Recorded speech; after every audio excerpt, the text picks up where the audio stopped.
Hello, welcome to the No Fear podcast, where fear stands for fake events appearing real. I am Scott Claus, and today we will have a solo episode that is very near and dear to me in terms of just a personal story that I've been going through this year. And so if you've listened to these in the past, you know that my word of the year is alive. And I chose that word because a dear friend of mine passed away right at the end of the year in a car accident, just a sudden tragic accident. What I didn't know and what you don't know yet is that this is also the year where I got some potentially life-altering news in terms of a health scare that, could have been really, really disastrous. And so I want to talk through this story because I think it's very enriching. There's a lot that we can learn from it, and it has reshaped me as a person even more. So towards the end of last year, I noticed some spots on my torso and my upper thighs, and these weren't itchy, they weren't raised, they weren't anything. It was just kind of weird. And so I went to my doctor and I talked to him, and I said he didn't really know what it was, but we both thought I was allergic to something. So sent me to the allergist, and she did some tests. She poked me with some stuff, and she said she recommended that I go see a skin doctor. This skin doctor, when I went to, and silly me, or shame on me, I should say, I put it off longer than I needed to. First of all, he was booked out for an eternity, and I had to cancel or reschedule a couple times just due to work. When I finally got there, it was, I believe, around March of this year, and he took some biopsy of it, and also a lot of lab work that he ordered. And when they got the results of the biopsy and lab work, they wanted to send me to hematology, and I didn't know what hematology was, and but it's kind of the discovering, cancers, discovering those sorts of things, and it's dealing with the blood. So I had a hematologist appointment on April 20th or something of that nature, 22nd, I think. And what they told me was they believed that I had this rare blood disorder called systemic mastocytosis. It's so rare that I don't even really know how to say it. I've never heard of it. And what he told me was that there's 5 versions of this disease. It's unexplainable how it's caused, it's not genetic, and it's not curable. So 3 of these 5 forms are deadly. One is actually leukemia, and the other 2, they can attack your organs, they can attack vital pieces of you. And I after doing research and just talking through it, it is an average diagnosis of 2 to 4 years after you are diagnosed with that. And it was the ultimate just gut punch. And the other 2 versions, he said one of them leads to the other 3. Basically, it's not as serious now, but it typically turns into one of the 3 more severe ones. And then there's one version called indolent systemic mastocytosis that is pretty mild. There's not a lot that you need to do. It only goes into the other forms 3% of the time. There's a treatment plan. And he said there's no use talking more about it until we know exactly which one it is. So first of all, after doing research, I'm very thankful that they diagnosed me with this, because a lot of people with this disease, the doctors don't know what it is, and they just keep thinking it's an allergy or keep thinking it's something. And meanwhile, it just gets worse and worse and worse. So that was really refreshing that they pinpointed it right away. In order for the hematologist to know what it was, they needed to order a CAT scan around all my organs, a bone survey, a bone scan, draw bone marrow from my hip. So they actually have to put a long needle into your bone and draw out the marrow or the liquid, which was very pleasant. And they needed more lab work. So he ordered all this stuff and he said, come back May 17th and we'll tell you what we believe it is. So for about a month, I am, of course, I think most humans would think of the worst or at least what ifs. And I was thinking to myself that the year of me focusing on being alive through 24 different things that I've never tried before, just being purposeful about it. Where can I go? What legacy can I leave? What memories can I create? Just being really, really purposeful about the beauty of life. And sometimes the beauty of life is the bad parts of life or the hard parts of life, purposeful hard parts, like doing hard events and races and things that just make you feel alive. So I'm on a really good path being purposeful on this topic. And now my mortality comes into play, which is not something most, 41-year-olds, I was 41, now I'm 42, most 41-year-olds think about. And my brain just went to, okay, what if I don't see my kids graduate? What if it just spirals? And it freaked me out, like you can probably imagine. What it did do this month completely then hyper-focused what my life by design is and what is most important to me.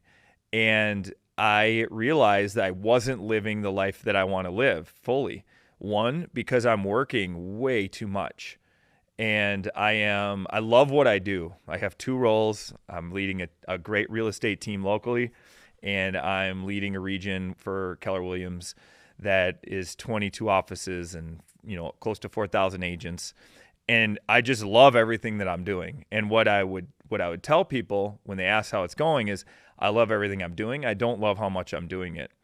And with the regional director role, there's a lot of travel. I wake up and I have to go right after I drop the kids off. I have to be fully, suited up and ready. And I get back either late or right on time from picking the kids up or doing their sports. I told them when I was hired, I said, this cannot affect my kids' sports. I'm coaching them in basketball. I'm coaching them in soccer. I love to see them. And what I was noticing is more and more I was gone. I was away for kids' games. I missed some baseball games. I missed some soccer games. And the other piece of it is my health was declining. Not declining, I should say it was increasing in terms of my weight. I put on about 10 pounds since taking this role, and I wasn't consistently exercising. And between kids and health, those things are what make or break my personality, my well-being, my overall just outlook on life. And they're just things that are non-negotiable for me until they aren't non-negotiable. And I'm just saying, oh, that's fine. I'll do it later. I'll figure it out. Having this diagnosis was really, really key in realizing that when your priorities are clear, decisions are easy. And I knew that there was nothing that was going to get in the way of kid time and my health. So now I had to realize, okay, do I give up the team? Do I give up the regional director role? Because I really just wanted to focus on one thing and see what I was made of if I could just harness my focus into something. And I didn't tell many people about this, and so my decisions were, I was already thinking about this before this appointment. This just hyper accelerated it. And I realized I'm choosing not to do the realtor director role anymore. And how am I going to do this? What's the timeline? How am I going to say this? And by the time that this is released, it will already be known by everyone. And so the clarity now is, I looked in June. In June, I had 10 days I was going to be gone out of 20-ish business days. 3 days that I was in the office were going to be morning to afternoon Zooms back to back. So 13 of my 20 business days were going to be fully consumed by this role. And that means those days I typically don't exercise. I typically don't eat well. And it's just a cascade of a snowball effect. So I am so excited right now about what my life is going to look like in this new norm, and I, keep in mind, I'm in the moment here. I haven't figured out what the results were. And I knew no matter what was said that I was going to fight like hell, and I was not going to give up. So the clarity piece of it was so exciting because I was really looking forward to what my life is going to be in this new norm. May 17th happened, and that was the day of the appointment, and thankfully everything came back very, non-eventful. And it turns out I do have the indolent systemic mastocytosis version, and he said that it is only 3% of the time it moves forward. However, it's not curable. So it's something that I will have. And the maintenance plan is right now it's every 6 months I'll go back for those series of tests, hopefully not all of them. I have to meet with an allergist, I have to meet with the GI doctor, and I have to meet with epidemiology or something. I'm doing this maintenance plan, or I'm going to create it, and whatever it is, I will do it. It'll be a part of the new norm. And the biggest gift of this whole thing is, man, to have clarity around your mortality. It's something that I wouldn't give up, especially the fact that it became the least severe one. And I mean, decisions are easy. A lot of thoughts go away. You really understand what's most important to you. So when I look through this, I also know that Western medicine is very, very good at diagnosing. They're very good at treating the one cause. They don't look at you holistically. And there's plenty of other options that I'm going to be looking through with things I already do, through acupuncture, through meditation, through other forms, just supplements and nutrition and exercise, just being holistically healthy. I do believe this is something that can really be controlled and never progress. So I can say to myself, why me? How the hell did this happen? Or I could say, wow, this actually was probably the ideal time for it to happen. I'm already in that state of mind, and now it's given me the courage to act and to create my life by design. So I want to end with reading a text that I got just yesterday from an amazing coach, Jordan Freed, and a close personal friend. And as I read this, I want you to think about how this could apply to you. And also, what would you do if you've heard this news? You had to do these tests. You had to wait a month to really decide your fate. So what he sent to me was a GIF of, it says, and I think that flipped a switch in me. And then he texted me. He said, I read this quote and it caused me to write this. I don't know why, but it made me think of you. There is a switch in all of us just waiting to be flipped. Once flipped, it will create a moment of no return, a moment where all shoulds finally convert to musts. It's a moment of surrender, a surrender to the realization that despite all your best efforts to solve internal battles with external means, your efforts have failed. You are ready to wage war on everything keeping you from becoming the real you. A new version of you is born and an old one dies. Just as you came into this world gasping for your first breath, you will breathe new air in your new lungs as a new you. The capacity of your potential will fully activate. You're done settling. You're done wasting time.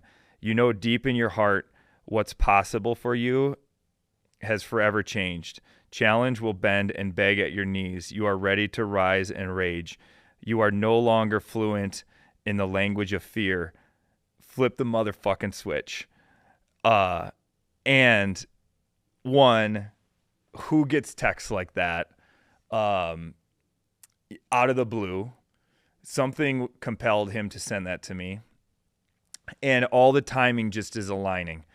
And so one of my biggest fears is regret. Regret when I'm on my deathbed that it could have been me. I could have done more. it's going to be the things that I didn't do that I'm going to regret, not what I did do. And I've always felt like I'm 211 degrees, where at 211, nothing happens to water. At 212, it boils. And it's just that one extra degree that can make all the difference. And so now I say that it's game on, and it's finally that time where through focus, through intention, and through just gratitude, that extra degree is going to come. And I'm truly excited for the outcome from there. So I hope that you enjoy this story and that you can take a piece or two out of it and apply it to you. More importantly, what would you do with this news? How has this impacted you? I would encourage you to share this with someone that needs to hear it. And could you be the person that could send a text like that or a handwritten note? If something is put on your heart, it's unexplainable as to why. Something was put on his heart to send me that, and it is so clear to me that the time is right, and it's so clear why it was put on his heart. So when you're given that gift, act, share it. That's what people are going to remember, and that's how your legacy will stay alive. So like this, subscribe, and if you want further content, we will always release every Tuesday. So until next time, thank you very much.